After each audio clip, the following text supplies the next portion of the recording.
Good morning everyone.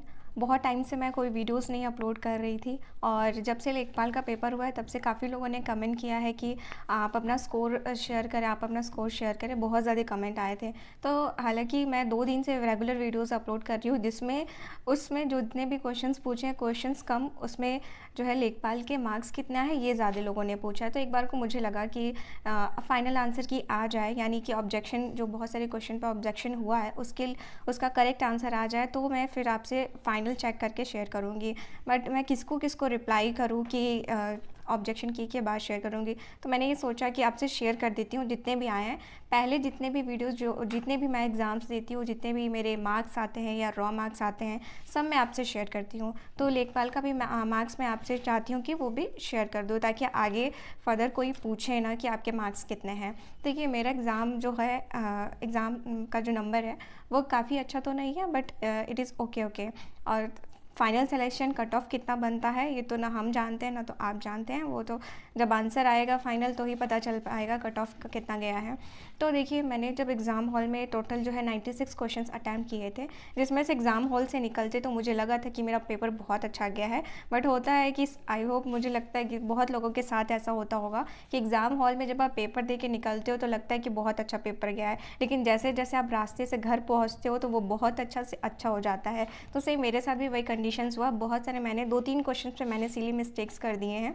तो खैर वो अलग बात है। और ऊपर से मैं आपको दूसरी बात बताती हूँ कि मेरे एग्ज़ाम हॉल का जो क्लासरूम था जिसमें मेरा एग्ज़ाम था, पेपर था, उसमें पीछे जो है मेरे, जैसे मेरा अगर ढेर सारी सीट्स हैं तो मेरा लगभग बीच में था। और मेरे पीछे जितनी भी सीट्स थी, मेरे रो में देख, मेरे कॉलम में, दूसरे कॉलम में, चाहे जिस भी कॉलम के जो पीछे वाले स्टूडेंट्स थे वो काफ़ी ज़्यादा आपस में डिस्कस करके जो है आंसर लगा रहे थे, टिक कर रहे थे, मतलब बबलिंग कर रहे थे।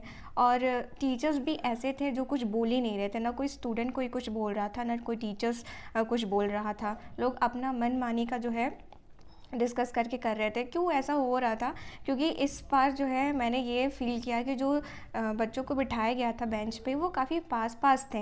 जो सारे कॉलम्स थे वो काफ़ी पास-पास थे। एक सीट पे जो 2 बच्चे बैठे थे हालाँकि, लेकिन उनमें जो बेंच थी ना वो भी बहुत ज़्यादा बड़ी नहीं थी। लोग आराम से आपस में एक-दूसरे से पूछ सकते थे आराम से, और बहुत लोग पूछ भी रहे थे। और मुझे ये लगता है कि जो लोगों ने डिस्कस करके किया होगा, आपने किया चाहे नहीं किया वो बात अलग है। मौके का फ़ायदा उठाया नहीं उठाया, लोगों को, बहुत लोगों को फ़ायदा हुआ होगा, लेकिन जो लोग आगे बैठे होंगे उनके लिए तो नुकसान हो गया होगा। तो देखिए, जो आपने ईमानदारी से दिया तो आप खुद जानते होंगे कि आपका लेवल कितना। मान लीजिए इसमें चीटिंग किया है लोगों ने, लेकिन क्या पता दूसरे एग्ज़ाम्स में उन्हें करने का मौका मिले या ना मिले, वो बात की बात है। लेकिन हम मुझे तो ये लगता है, मेरा ये मानना है कि जिन्होंने भी डिस्कस करके किया है आंसर टिक, उनके तो लगभग 4 या 5 क्वेश्चन जो उन्हें नहीं आते या फिर उन्हें डाउट में थे, उन्होंने डिस्कस करके अपने सही कर लिए हैं। ये तो पक्की बात है। 4-5 मार्क्स तो उन्होंने पक्के डिस्कस करके बढ़ाए होंगे। और जो नकल वाली बात है वो तो आप सब जानते हैं, उसमें क्या कर सकते हैं। तो मैं आपसे, आप यहीं आए होंगे कि मेरे मार्क्स कितना है। तो देखिए, मैंने टोटल जो है 96 अटेम्प्ट किए थे, जिसमें से मैंने हर एक सेक्शन का लगभग एक-एक क्वेश्चन छोड़ दिया था, नहीं किया था। और वो एक बार को लगा कि ये 4 क्वेश्चन मैं क्यों छोड़ रही हूँ, इसे भी अटेम्प्ट कर दूँ। लेकिन खैर नहीं किया, पता नहीं क्या सोच के, अच्छा गया नहीं गया, नहीं और भी ज़्यादा पता चला नेगेटिव हो जाता। तो देखिए, मैंने 24, अगर इंडिविजुअल मार्क्स की बात करें तो मैथ्स में मेरे, पहले हिंदी की बात करते हैं। हिंदी में मैंने जो है वो टोटल 24 अटेम्प्ट किए थे, जिसमें ये जो अभी आंसर किया है उसके हिसाब से मेरे जो है 22 करेक्ट हैं।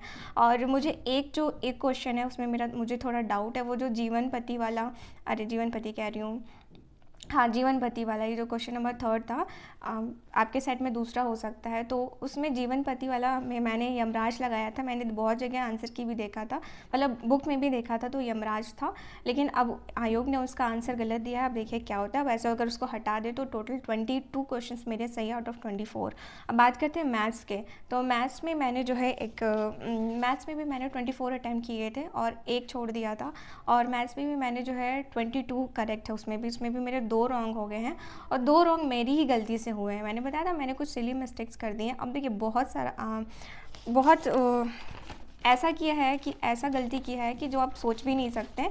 उसमें एक क्वेश्चन पूछा था कि ये मेरे पास पेपर है, तो मैं आपको बताती हूँ ये जो है क्वेश्चन नंबर 44 इसमें आया था। क्वेश्चन नंबर 44 में पूछा था कि मोड निकालना था। तो ये जो लास्ट में 3 मार्क्स है ना, ये जो 3 नंबर है, ये मैंने नीचे ध्यान ही नहीं दिया। और वैसे तो 3 और 4 ऊपर वाली लाइन को मैंने ध्यान दिया था, और नीचे जो 3 है ये मैंने बिल्कुल भी नहीं ध्यान दिया था, अगर आप इंग्लिश वाले में देखें तो इसमें मैंने 4 टिक कर दिया है। हालांकि 4 भी 3 ही बार है और 3 भी 3 ही बार थे अगर ऊपर वाली लाइन देखें तो, फिर भी मैंने बिल्कुल ध्यान नहीं दिया नीचे वाला नंबर, और ये मेरा गलत हो गया। मोड निकालना किसको नहीं आता होगा।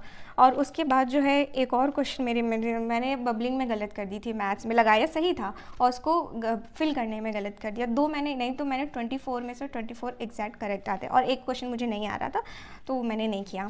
उसके बाद बात करते हैं जीएस सेक्शन के। तो जीएस सेक्शन में मेरे जो है मैंने 24 उसमें अटैम्प्ट किए थे, जिसमें 5 मेरे गलत हो गए हैं। हालांकि मुझे कोई इतना दुख नहीं है, 5 ठीक है, चलो गलत हो गए, लेकिन जब आता हुआ जब क्वेश्चंस गलत हो जाते तो बहुत ज़्यादा दुख होता है, ये आप लोग समझते होंगे। उसके बाद सबसे ज़्यादा जो ले डूबने वाला सेक्शन था ना, वो तो ग्रामीण परिवेश था। तो बहुत लोगों का ले डूबा होगा ये भी सेक्शन। तो मेरे जो है टोटल मैंने 24 इसमें अटैम्प्ट किए थे, जिसमें से 7 मेरे रॉन्ग हो गए हैं इस आंसर की के हिसाब से। तो अगर हम काट पीट के देखें तो टोटल मेरे 16 गलत हैं, और इसमें से मैंने 96 किया था, यानी टोटल मेरे जो है वो 80 करेक्ट है। 80 क्वेश्चन करेक्ट है, जिसमें से अगर 16 1/4 नेगेटिव मार्किंग थी, तो अगर हम डिवाइड करें तो 4 मेरे माइनस हो जाते हैं, यानी ओवरऑल 76 आते हैं। अब देखिए 76 ओवरऑल बन रहा है। अब फाइनल की क्या आती है, फाइनल ऑब्जेक्शन में कि ये लोग करेक्ट करते हैं या नहीं करते हैं। बहुत सारे पे जो है ऑब्जेक्शन मुझे भी लगता है कि मेरे मार्क्स उसमें 2-3 बढ़ने चाहिए, 2-3 नहीं, कम तो नहीं होने चाहिए, हम बढ़ सकते हैं। अब जो भी फाइनल की आंसर आता है देखते उसमें क्या होता है। तो आप लोग ज़रूर बताइएगा कि आप लोगों के कितने मार्क्स बन रहे हैं, ठीक है। और अब मत पूछिएगा आप लोग कि आपके कितने मार्क्स आ रहे हैं लेखपाल में। तो अब जो भी फाइनल ऑब्जेक्शन की जिसने भी किया है या मैंने भी किया है, तो उसके बाद जो आंसर की आता है तो उससे भी मैं एक बार मिला के आप सबसे ज़रूर शेयर करूँगी कि उसमें कितना आया है। और आप भी ज़रूर कमेंट सेक्शन में शेयर करिएगा कि आपके एग्ज़ाम सेंटर पे क्या हाल था और आपके जो है ये मार्क्स कितने बने हैं इस आंसर की के हिसाब से। So thank you for watching, मिलते हैं नेक्स्ट वीडियो में।